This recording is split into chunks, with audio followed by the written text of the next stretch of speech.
Yo,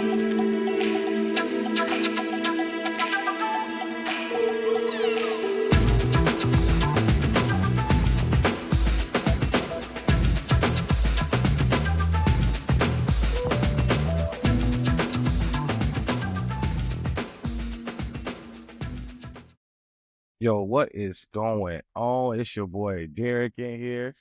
It's DJ. Yeah, we back with another episode of the lower 48. My bad, I'm a little tongue twisted. Man, I'm just kind of happy that we got a lot of supporters out there, man. I just want to jump right into it, man. We were just talking about it before we started, man. A lot of people listening, checking in, reposting. That's what's up. Oh yeah, hella people. It was great to see. I woke up to, most people are 4 hours ahead of us, but I woke up to like so many texts from friends, family. My mom was live streaming it last night on the premiere on YouTube, and Hey, she was texting me the whole time like, "You were great." It was, it's that kind of support that you forget about most of the time if you yeah. feel like you're not doing anything right now. So it's awesome. Thank you guys. We're just here to entertain and bring light and just be us. Hey, man, be true to yourself, which is kind of funny.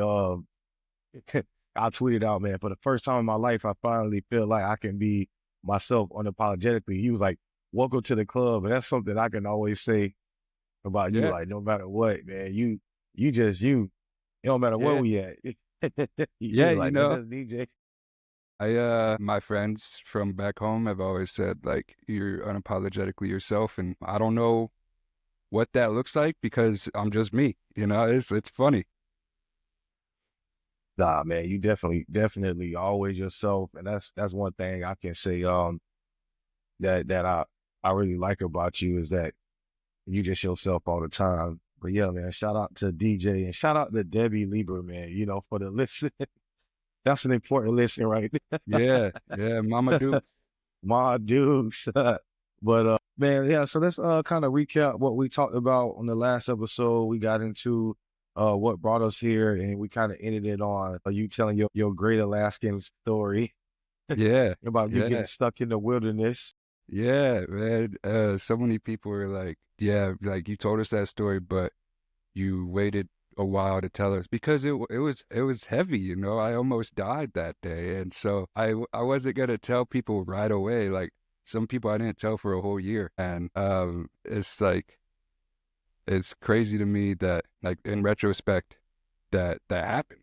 But I to get off that topic, when we ended the other day, I was doing all the editing because we don't have an editor yet. So we aren't hiring, but we will be looking for one if you guys want to do it pro bono. But Yes. we Ronnie Two Sushi on me. That's the best I yeah, can do. Ronnie Two Sushi. We could deliver it or have it shipped to the lower 48 wherever our editor is. But we were talking about how the lower 48ers sounds derogatory to us at least. But we didn't really get into what's derogatory to the Alaskan Native population, and Right, that's what right, yeah. really had me thinking after I was editing that we should have covered it. And so, just want to take a few minutes to kind of talk about that. So, when we say Alaskan Native, people in the lower 48 often say Eskimo, and that is actually considered a derogatory term because the government called them Eskimos when they came up here and conquered the land. There's many different tribes, many different cultures, and many different peoples up here. To start, you have Klinka Haida, the Alutiiks, Unanans, the Athabascans, Chupiks, Yupiks, and Nupiaks. So a lot of those names, a lot of white people are going to struggle to say. Just don't say Eskimo, Yeah, nah. Say And it's Alaskan funny Native. because just the other day, I was watching a video on TikTok and this lady was, criticizing Kendrick Lamar for saying some in whacked out murals. He said something about colder than the Eskimo. She's like, oh, he used the E word, and she didn't really get into why it was derogatory. And I was like, man, it's gonna confuse people because growing up in the textbooks and always, even on some shows, The Office, it'll say, Eskimo. So people and us growing up, we thought it was just what they were until I Yeah. met my wife. And I remember she corrected me one time and she was like, no, you don't call us Eskimo. We're so many different things, Mm-hmm. and the term Eskimo usually refers to the Inuit people, Or which the they're in Yupik. Canada, or Yeah, or the Yupik people. Yeah. or the Yupik people, But yeah, like my wife, even the word, you know, alley oop, on her card, it'll say alley oop, but really she's like, Yeah, that's what that's they called derogatory. us. Yes, Yeah. derogatory, because it's a lot of those people down there could be Yupik, they could be Nupiak, so but learning all the different, tribes and different groups out here is important. Like, like the Clinky Haida, Elizabeth Paratovich, we talked about her last week. She's Clinky Haida. That's the whole, what's that, southeast region of Alaska, No, that's so Clinker Hideout. Yeah, yeah. yeah, so yeah, it's good to like be able to learn that and be able to clarify. So please do not call Alaska natives Eskimo. And now you learn why Eskimo is a derogatory term. Hey, the more you know. Yeah, you just try to, try to educate yourself, Don't call it Mount McKinley either. Call it Denali. That's the real Yes, name but of it. It's and been it's been Denali for that 10,000 10,000 years. years, Yeah. So, and no matter what Big Orange Man say, the people here gonna call it Denali. It's not mhm. Denali, it's Denali. Denali's Well, a dog, and we yeah, love Denali. Denali's a Denali's a dog. dog. Denali is the mountain. Denali's we also got Sleepy Lady. Yeah. Hey, we got Fur Rondi going on right now, man. Verandi going on right now. So Started it's a lot of, yesterday. yeah, man. I got to see the start of it for the first time. I think I'm gonna go out and see the Yeah, we start want of to go next the Saturday race. Oh before yeah, for we, sure. yeah. Yeah, Okay. I'm gonna see the fireworks tonight for Okay. sure. Going out Yeah. there, I'm gonna take my son out to the carnival. My wife and I, we're gonna go do all of that stuff tonight. But Nice. Yeah. yeah, man. And if for y'all don't know, Fur Rondi is Fur Rendezvous. It's a big celebration. I think it started 90 years ago this year. And it was That's kind the of a, Iditarod. That was the Iditarod. Yeah. oh yeah, but well, I know it's something about the trappers. It was like a way to Mhm. gather everybody, had something to do because Anchorage didn't have much during that time. But yeah, you got the Iditarod, which is the actual race, the dog mushing. I think you might think, was it Balto? Was it Balto that There was wasn't he? Balto and Toto, or not Toto. Toto is Toto's from the Wizard of Oz. yes, that's the difference. But there was another dog, Togo. Togo, that's it. I don't know about Togo, but Yeah, Togo was the actual dog that did the whole serum run, and Balto just did like the final stretch of it. But Balto got all the credit. Yeah, yeah. There's some conspiracy theories around that. we don't There's want to get some into that right now. yeah. That'll take a whole episode.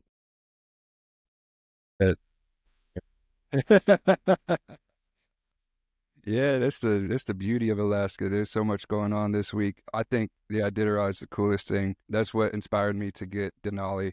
I would watch like those when I was younger. I always wanted a Malamute or a Husky because of the movies, and because I didn't growing up in Ohio, you don't have those kind of dogs because it's so hot. So when I got up here, I found my chance to get one, and I sure took it. And here we are, 6 years later.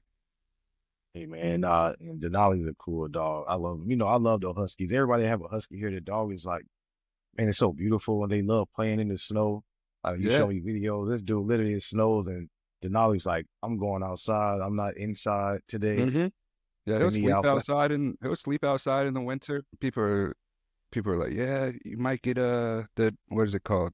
The animal care team called on you. I'm like, why? It's a Malamute. He he's bred for this weather. He's built for this. Yeah, but people don't get it. I get it, but that's okay. My neighbors get it. That's the cool thing. But Yeah, as long as the neighbors don't call him on you, yeah, no, the neighbors love them. They try to steal them if they could, but they wouldn't want to feed them. They'd be like, you know what? We did a day of it. You can have him back. man. But speaking of Ferrandi is one of those times where, unfortunately, a lot of people find out that maybe their, boyfriend and girlfriend isn't theirs. It's just one of those times, so many people here, you go out and then you end Yep. up on the Great Alaskan Tea Spill page, Yeah, I haven't been on the T spill. I mean, I'm on the T spill, but that's just because I troll people. But Nah, yeah, you you're a know, grade A yeah, yeah, troller for sure, master troller. yeah. Like we talked about last week. I love comedy. I love humor. So some people don't get it, but I do. That's okay. But yeah, man, let's talk about dating in Alaska. Let's get Yeah, it. Let's get into that. yeah, man. So what's your take? Because again, you know, as I said in the last one, I haven't had much of an experience. I've only Yeah, had you one situation. you had a I have a positive. good example. Yeah, I had you a had a very really, positive one. which is crazy. Like, I'm Right, not saying it's bad for you, but you're one and done. right. Yeah, So I'm a one I and don't done know. guy. It's good. I love that for you. But But for other people, because like I didn't really realize how good I had it. I mean, I guess you can say, yeah, but until like I started living here, having friends and just hearing the stories, because even in the beginning of, my relationship, a lot of the things I would do coming from the city, like it's normal for, guys and girls to be friends and just kick it. And then, but here it's always questionable because people be doing some shady shit. And then you end up on the Great Alaskan Tea Spill page. And I remember somebody told me, it was like, hey, look, you get a girl here, you don't be messing around because they'll put you on Facebook. And I was like, Facebook, yeah, they got these groups. Like, are we dating the same guy? And hmm I was like, man, that's crazy. And this place is so small that you could yep, be in Fairbanks and have a girl in Anchorage and you'll get caught up. Like, hmm so yep. easy. They're gonna know it's gonna be their cousin or their sister, or Oh, yeah. you aren't gonna know, or they went to high school together. They're gonna find out. But that hasn't happened to me. Before I go on, I just want to say to my exes, no matter what point of my life, my journey you were in, I just want to say thank you for helping me become the person I am. I hold no resentment, and it's all love. You're very, before you go, I just want to say you are definitely one of the more mature people I know when it comes to relationships or having, emotional intelligence. So I just want to say that, Yeah, shout out to it's you for that, it's I'm a the most understanding guy I know. it's I'm probably gonna get vulnerable here, but it's come through a lot of hurt, and I've learned, I've experienced a lot of pain in relationships. So I know I've learned that it's not necessarily they're a bad person, especially in Alaska. They aren't inherently bad people. There's just a lot of brokenness here, a lot of generational trauma, and it it really takes a toll on people because they don't heal themselves Mhm. fully. They might do what they have to do to get by, but once they get into a relationship, they don't realize how much they have left to do. Um, and it's dating here is different. It's tough. It's not for the weak. I don't suggest coming here single and trying to find love. I've seen on Facebook, Reddit, and people saying, yeah, you should probably just go down to the lower 48 and find your significant other and bring them back up here because dating up here is really tough. It's not their fault. It's not everybody's fault. Like, I don't believe people are inherently bad people. And that challenges me to be a better person. People say I'm a lover boy. I You are a certified lover boy, I don't say it. But it is, it's good though. but yeah, I mean, I love with my heart on my sleeve, and Yeah. it is what it is. But the dating pool is small here, man. You meet someone, and before you know it, they already have a past with someone else. Um, in the lower 48, you can, like, dating's different. You can move on and find somebody else who is completely different city, different area, different life, but everybody here is connected, like we already mentioned. Yeah, But dating somebody in a different part of town, like you won't meet too many people in a bigger city that's like connected to the same friend group. Like you say, it's easier to move on. But here you break up, but it's like everybody knows everybody. And Hmm. so that kind of goes into the thing where you say you don't lose your girl, you just lose your turn because 9 times out of 10, she's gonna end up with somebody you know, and then Yeah, you just gotta deal with it, and it and sucks. I've experienced this a lot in my life, because I generally think it's because I'm a good person, but they always come back, and no matter what stage or no matter what happened for the falling out, they'll come back. At least to me. Sometimes there's reasons why they don't go back to other people, good reasons, but it's tough. But I believe in second chances, and I sometimes get hurt because of it. But it teaches me and a lesson, and especially with healing. Um, if you love someone, you'll heal together, right? That's what I always thought. But Alaska's taught me that sometimes healing isn't about togetherness. It's about being isolated and healing on your own. And that's a lot to take in, You especially you up think here. you think um, you know, healing is better to do isolated than with somebody because like It depends.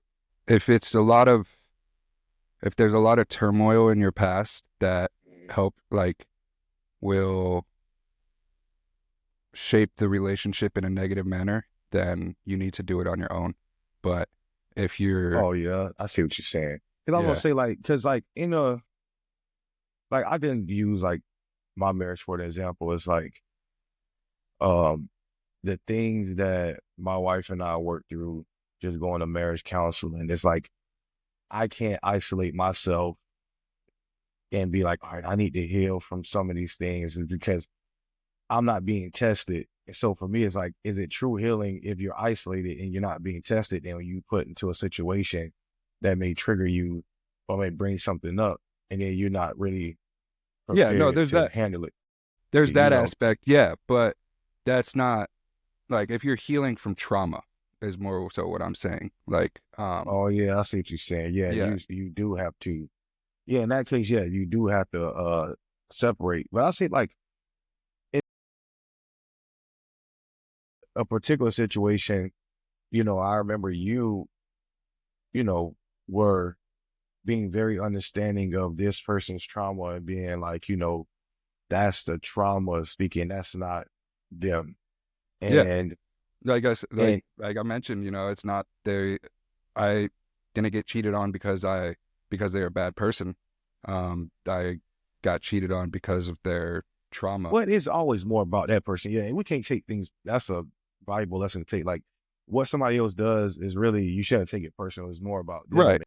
and that's that person's trauma. And then looking at it from that way and then respecting them and giving them that space. And I think that's why they come back because of how you handle it. You Hmm. look at the things they've been through and not the person like you're a shitty person Yeah. or If you just you had shitty experiences and this is a part of your healing journey. So I right. need to I'll step back and let you heal. Hmm. Yeah. So I Um. think that's very smart. Yeah. I've seen it. Um. In both ways. I've seen people who come from good families who cheat. That's normally the bad person. But if you come from a broken family and you know nothing but trauma, you know, and you've been abused psychologically, physically, emotionally throughout your entire life, and you cheat, it's not necessarily because you're a bad person. It's because you have gone through stuff that your mind can't comprehend, and you are in fight or flight for like your entire life and you haven't been able to heal, um, that's normally when that aspect comes up. And because of the person I am, because of the education that I have, because of the experience that I have in work and personal life, I see it differently. And it sucks sometimes, but at the same time, it's like that's okay because it's not their fault. And it is what it is. It's just It's just life. One day I hope I do find myself in a very healthy, happy relationship, but I'm not in a rush. I have a lot going on in my life. I have school, I have work. I'll be out of state and next week. So, we'll have to figure out how to record. But sorry I just Same dropped that way. bomb on you. Yeah. Same way. You Yeah, can but get I'll on be your I'll be phone. 3 hours ahead. But back to what Oh, I'm you going back saying. down to the low 48? Yeah. I'll be in Minnesota. But yeah, people just have to heal themselves sometimes. And I never understood that. I would try to force people, not force them, but like we can do it together, But you got to be understanding. But You think some another, of that trauma informed care that we learned just working our fields help with that too? yeah, most Because definitely. yeah, because we man, I want to share because this is like related. It's not relationship, but I guess you could say it is a relationship, but not the intimate relationship where me and a resident had a crazy falling out, Hmm. and she was going through a lot of stuff, and we didn't talk for months, and then finally saw her last week, and then she gave me a big hug, and she was like, "Yo, my brother had just died that day, this and that," and she was Hmm. able to say, "I was going through a lot of stuff, but hey, I'm sorry," and but this how we real friends because we can have this falling out, and then and just understanding like, okay, what this person has been through their whole life, Hmm. and that her response to what happened wasn't really a reflection of her character. It's just she just been through so much, all that trauma, and everything came out, and it was Hmm. like being projected onto me. So I didn't take it personally. It was just like, okay, I'll just give you your space, and in due time, she was able to come back, and now we're on good terms again. Yeah, it's a response to their emotions that they don't know how to handle. And unfortunately, sometimes we're on the receiving end. But if we give them that space to sit with those emotions, they'll figure things out and then they'll come back and be like, I'm sorry I acted that way. That's not me. I hope we can reconcile and move forward. But, I have another factor for dating up here and why it's so tough. Like, I don't know the actual statistic, but it seems like almost every single woman I meet is bisexual. And then there are so many polyamorous people up here, especially to the lower 48. Um, it's almost expected in some circles. So if you want monogamy, you feel like you're constantly looking for something that isn't valued the same way. And that's okay, but it's just another part of the landscape here. Um, and do have some statistics. Alaska has one of the highest male to female ratios in the United States. Oh So yeah. there's a saying for women here. The what is it? The odds are good, but the goods are odd. In reference to men, because there's a lot of generational trauma and alcoholism and Oh man. depression, and some of the guys just look like they got beat up by a train and spit back out onto the curb. And sorry, that's kind of mean, but Bro, it's funny. Like the more we kind of talk about this, I'm like, we're gonna venture into like we were supposed to talk about relationships, but now it's kind of going into we get into the trauma and the dark side I of mean, this is the it's it's with the almost gonna be a relationship. It's they're two-parter. yeah they're Yeah, coinciding. this could be a two-parter because like domestic violence is actually like number one here. Yeah, You know, alcoholism rates and domestic yeah. violence rates are very high here. But to come back into my experiences, this might go over our 35 minutes. Hope that's okay, listeners.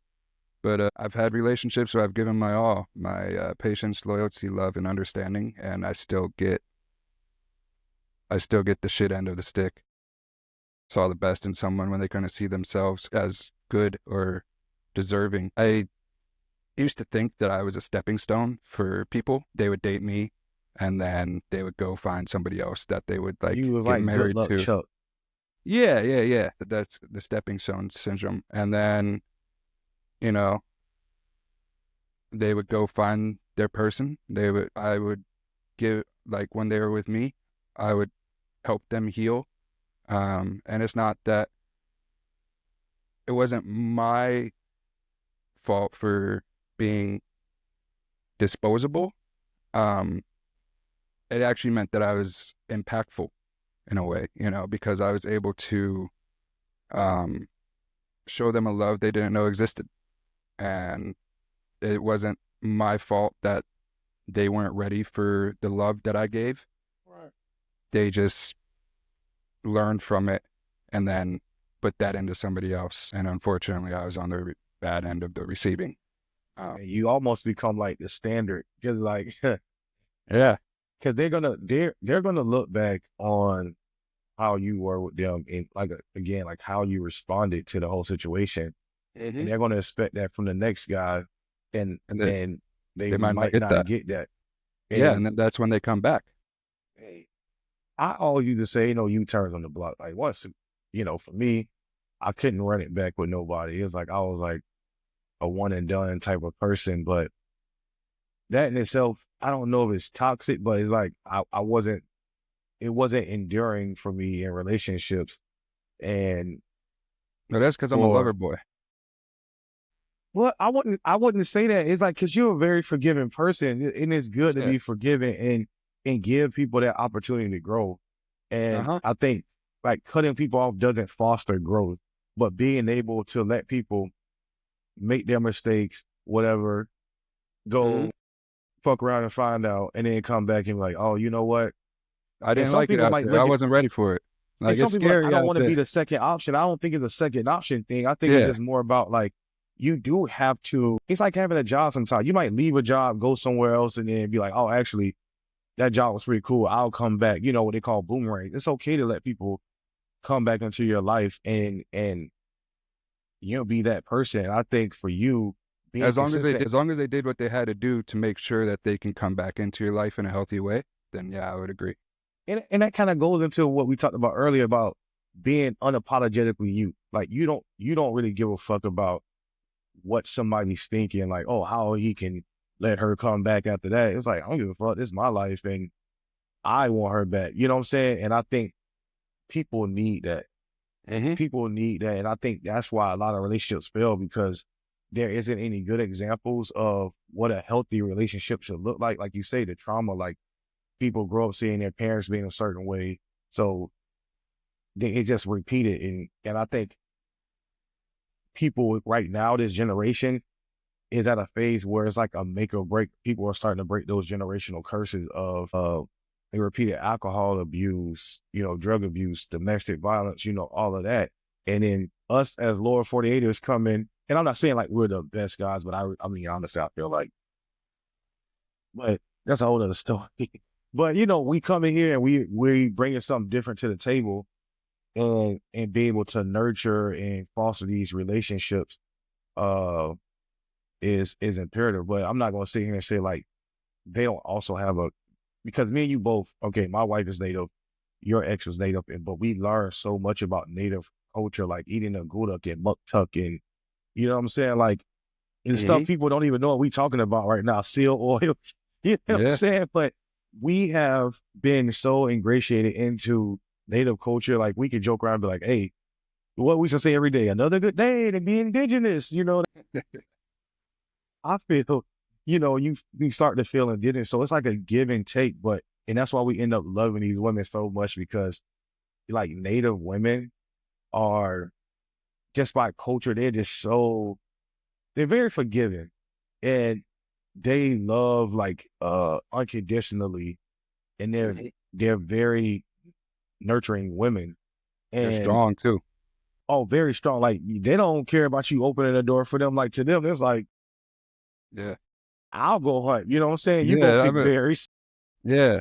And And some, they throw you off. You're like, why you so manly? Why you so masculine? Go sit down. Like, but my so wife, she was able to say, like, for the first time, it was like hard for her to bask into her femininity, because I'm yeah. like a Southern guy. It was like, oh no, I gotta be this type of guy. So it was like Yeah, adjustment for I'll her. open the door for you. I'll do what Right. I gotta do for Oh, you. now I'm she'll a, stop. She'll walk to the door uh, and stop and wait. She like, but I think that's the type of things we bring to the table. Is like they're so used to men being a certain way, and they have to be kind of like the leaders of the household, so to say. yeah, And then no, that's, we grow up where the man is kind of leading, and then for them that adjustment, they kind of be like, oh wow, this is new, taking initiative.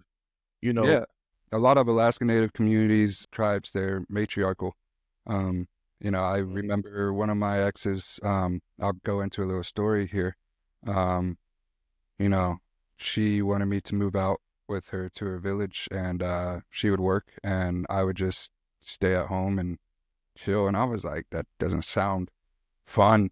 Um, but she she was almost murdered by her cousin. And oh yeah, I remember you telling me about this. yeah, she ended up out of all places, um, she ended up moving to Ohio, uh, not too far from my hometown. Her sister lived out there, so she moved out there. But before she moved out there, we kind of broke up because um, she like gaslit me and blamed me for not being able to handle the trauma that she was carrying. Because how many people can handle someone almost getting murdered? That's that's a lot of pain to deal with. It just doesn't disappear. And so it's that's like one of the painful parts of my relationships. And then I actually had another girlfriend who she did die. She drank herself to death, and that was a tough thing to wrap my head around. And that was about 4 years ago. Um, but I've been able to, sit with myself and figure out what's wrong with me to be able to help others, especially working in a trauma informed field and, deciding to become a therapist. I have to be able to do that so I can help others in the right way that they can be helped. Um, but they've never been given the space to unpack, and they need that. Um, they bleed on to people who try to love them, and until they can heal their own wounds, it's gonna continue to happen. Not only to me, but to other lover boys who love unconditionally and with their heart on their sleeve and treat people the way that they should be treated. Man, do you feel like I want to kind of do a deep dive into you, man, because you're a fascinating guy. But do you feel like a part of like your lover boy thing is like you meet people and you care so deeply about their experiences that you almost kind of become like this savior. It's like, let me save you from. I don't think I have a savior complex. I know that people need to heal themselves. I don't. I would say that I bring light to people, but if they don't want that light, then that's their fault, and they have So to work. you just more so like, no, let me be a light in this person's life, like they've been through so much shit, and I'm a pretty positive person. I feel like, oh, they could use someone like me. And that's good, man, because there are people that go and, try to be like, let me save you. Yeah, if they're rejecting it, that's their choice. You can't make anybody decide what they need to do. Everybody has their own choice at the end of the day. Yeah. Yeah, man. I think one of my worst relationships ever was a situation where I was saving and unconsciously, like I didn't go into it like, "Hey, let me save you." It was like, I was kind of doing my thing, just kind of getting my foot into a new career. I met her and, she needed some help. She just moved to Tampa. So I was just, like, oh, let me help you. You know, I'm from here. I know all the good spots. I can show you the safe areas to move. And then we just kind of end up bonding, but it wasn't a natural bond. She was looking at me kind of like, oh, this guy is gonna take care of me, which shit, I was. I was paying all the bills. But it came back to bite me in the ass because he ended up leaving me for another guy. And unlike how you responded, I was like, I ain't never doing this for a woman again. But shout out to, you know, the good woman in my life, like my sisters and my homegirls who was like, man, don't change who you are because of one bad person. You know, it's just you gotta give that to the right person. And that always stuck with me. And so I had to realize who I was. That opened my eye. It helped me grow. I was like, okay, I am this person and everybody don't deserve that part of me.